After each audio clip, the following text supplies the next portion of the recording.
নমস্কার। কলিযুগের রাজা হলো রাহু। রাহু একমাত্র এমনই একটা গ্রহ যে অত্যাধিক অর্থ লাক্সারি দিতে পারে, কিন্তু মানুষের জীবনের কোনো ছোট ভুল রাহুর সমস্ত অর্থকে লাক্সারিকে কেড়েও নিতে পারে। তার মানে রাহু মানুষকে সাডেন গেন দেয়, সাডেন গেন দিয়ে দেয়, আর সাডেন লসও করে দিতে পারে। এই দুটি ক্রিয়া রাহুর কারণেই আসে। তাহলে এই দুটি কারণের রেসপন্সিবল কে হলো? একমাত্র রাহু। রাহু মানুষকে পজিটিভ রেজাল্ট দেবে, মানে এই তিনটি ক্রিয়া নিজের ঘরেই নিজে করতে পারে।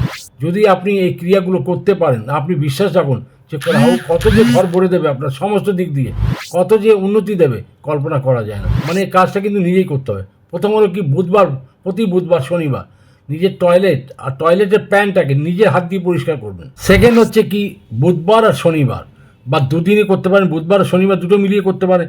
রান্নাঘরে বসে খেতে হবে, বা যদি রান্নাঘরের জায়গা বেশি নেই, ছোটো যদি রান্নাঘর আছে সেখানে দাঁড়িয়েও খেতে পারেন, কোনো অসুবিধা নেই। রাহুকে প্রসন্ন করার 3 নম্বর কাজটি ভীষণ ইম্পর্টেন্ট, যেটা বলতে যাচ্ছি। কি করবেন? একটা 1 মিটারের মতন ব্রাউন সিল্কের কাপড় নেবেন, সিল্কের কাপড় খেয়াল রাখবেন, সেটাকে নিয়েও 4 টুকরো করে নেবেন। 4 টুকরো করার পর এক একটা টুকরোতে 50 গ্রামের মতন চা পাতা দিয়ে দেবেন, কালো চা পাতা হয় ওটা দিয়ে দিন, আর পুট্টি করে বেঁধে দিন। 4টে পুট্টি আপনার রেডি হয়ে গেল। 4টে পুট্টিকে নিয়ে বুধবার, বৃহস্পতিবার, শুক্রবার, শনিবার 4টে রাত্রি 9টার সময় ওটা পুট্টির মধ্যে কর্পূর দিয়ে, ভালো করে কর্পূর দিয়ে ওটাকে পুড়িয়ে দেবেন। ব্যালকনিতে বা ছাদেও করতে পারেন, কোনো অসুবিধা নেই। কিন্তু একটা কথা মাথায় রাখবেন, কোনো দিন যেন মিস নয়। আর যে পোড়ানো ছাই যদি থাকবে, সেই ছাইটাকে আপনার প্যানের মধ্যে ফেলে দেবেন। এই 3টি ক্রিয়া যদি আপনি ঠিকভাবে করতে পারেন, রাহু আপনাকে রাজার মতন করে তুলবে।